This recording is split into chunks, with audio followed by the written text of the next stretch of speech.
Good evening friends, I am advocate Amit Kumar Gupta.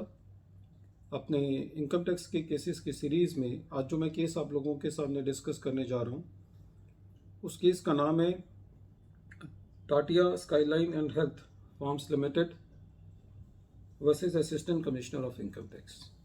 ये case section 37 पर है। केस 5 फरवरी 2021 को डिसाइड हुआ। मैटर 432 ITR पेज नंबर 123 पर रिव्यूट हुआ और ये मद्रास हाई कोर्ट तक ट्रैवल किया। इस केस के फैक्ट्स इस तरीके से थे कि कंपनी ने अपना एक पब्लिक इशू लेके आई थी जिस पर कंपनी ने कुछ खर्चा किया था। जब एसएससी की असेसमेंट चल रही थी तो ITO ने ये जो पब्लिक इशू पर जो खर्चा हुआ था उसको डिसअलाउ कर दिया, ये कहते हुए कि ये कैपिटल एक्सपेंडिचर है। यहाँ तक इस केस में कोई दिक्कत नहीं है क्योंकि जो भी कैपिटल इंक्रीज करने में जो भी खर्चा किया जाता है वो कैपिटल एक्सपेंडिचर होता है और उसको सेक्शन 37 के अंदर अलाउ नहीं किया जाता। एसएससी इस फैसले के अगेंस्ट CIT अपील के पास गया और वहाँ पर उसने पहली बार अपना ये पक्ष रखा कि जितना भी खर्चा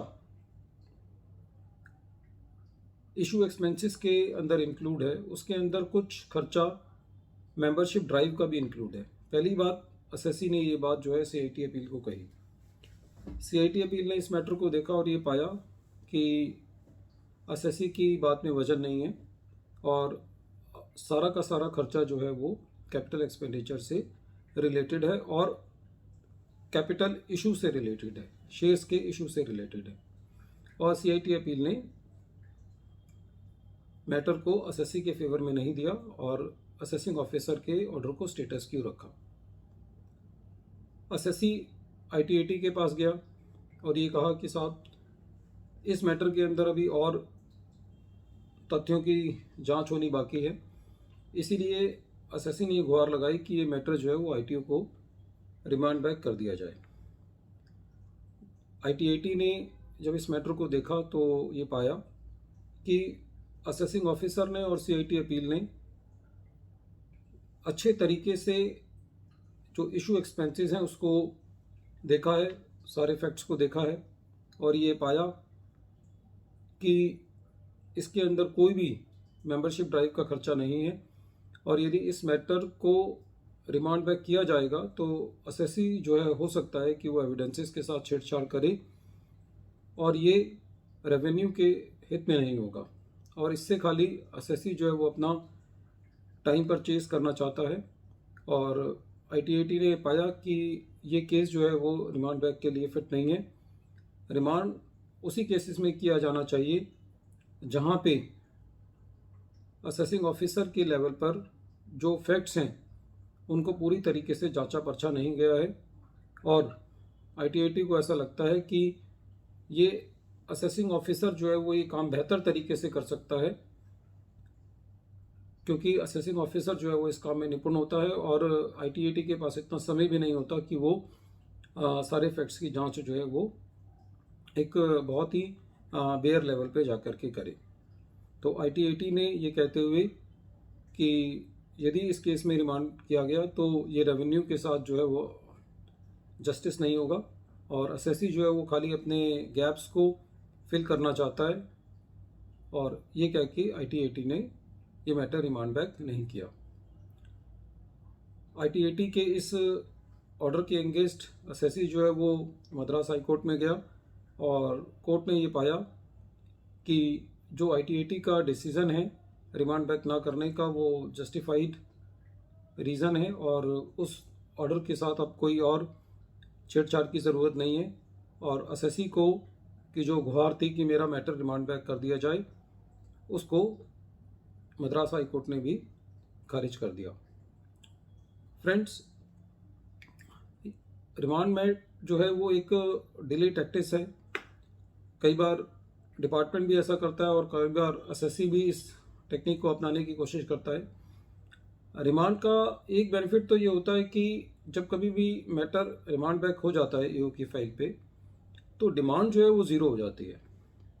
एसएससी के लिए खाली इतना बेनिफिट है, लेकिन जैसा कि इस केस में, ये केस 94-95 का है और ये मैटर जो है वो डिसाइड हुआ है 5 फरवरी 2021 को। कहने का मतलब है 21 साल ये और 5 साल वो, 26 साल बाद भी एसएससी ये चाहता है कि मैटर जो है वो रिमांड हो जाए। तो कब तक एसएससी जो है वो लिटिगेशन में लड़ेगा और कैसे वो 26 साल पुराने रिकॉर्ड लाकर के असेसिंग ऑफिसर को ये कन्विंस करेगा कि उसके खर्चों में मेंबरशिप ड्राइव के भी खर्चे थे। तो इन केसेस से ये पता चलता है कि हमारे देश में जो न्यायपालिका है और जो ये जुडिशरी का सिस्टम है वो इतना स्लो है कि जिसकी वजह से एसएससी को और डिपार्टमेंट दोनों को कई बार काफ़ी परेशानी झेलनी पड़ती है। डिपार्टमेंट को अपनी टैक्स कलेक्शन में दिक्कत होती है और एसएससी का जो है वो इंटरेस्ट लगता रहता है। इवन इफ यदि रिमांड हो भी जाता है और दोबारा यदि एसएससी की इनकम ऐड हो जाती है, तो जैसे कि इस केस में 26 साल बीत चुके हैं, तो एसएससी को सोचो 26 साल का ब्याज जो है वो देना पड़ेगा डिपार्टमेंट को। तो ये एक और ऐसा परफेक्ट एग्जांपल है कि जब एसएससी को अपने असेसमेंट से सारे रिकॉर्ड से रिलेटेड जितने भी रिकॉर्ड हैं वो ये कोशिश करनी चाहिए कि वो असेसमेंट के दौरान दे, ताकि वो इस रिमांड बैक की परिस्थिति से बच सके। Friends, once again I am repeating the name of the case. The name of the case is Tatia Skyline and Health Farms Limited versus Assistant Commissioner of Income Tax. Friends, मुझे उम्मीद है कि आपको मेरे लेक्चर्स के द्वारा अपने income tax के केसेस को डील करने में मदद मिलती होगी। यदि आपको मेरे लेक्चर्स को लेकर के यदि कोई सुझाव है तो आप मुझे कमेंट बॉक्स में लिख सकते हैं, और यदि आप मेरे चैनल को पसंद करते हैं, यदि ये आपके लिए लाभदायक सिद्ध होता है, तो आप मेरे चैनल को सब्सक्राइब भी कर सकते हैं, ताकि आपको लेटेस्ट केसेस का नोटिफिकेशन जो है वो आपको मिलता रहे। एक और फ्रेंड्स, मैं आपसे कहना चाहता हूँ कि हमारे इस चैनल को बनाने का मकसद दूर दूर तक ये नहीं है कि हम कोई प्रोफेशनल वर्क इस चैनल के द्वारा सीख करना चाहते हैं। इस चैनल का खाली मकसद ये है कि हम अपने प्रोफेशनल कोलीग्स के साथ, असेसीज के साथ जो डेली केसेस आते हैं उनकी नॉलेज को शेयर करना चाहते हैं, ताकि सबको डिफरेंट केसेस के बारे में पता चल पाए और वो अपने अधिकारों का उनको पता चल पाए। यही इस YouTube चैनल को बनाने का मकसद है और कोई मकसद नहीं है। Thank you friends.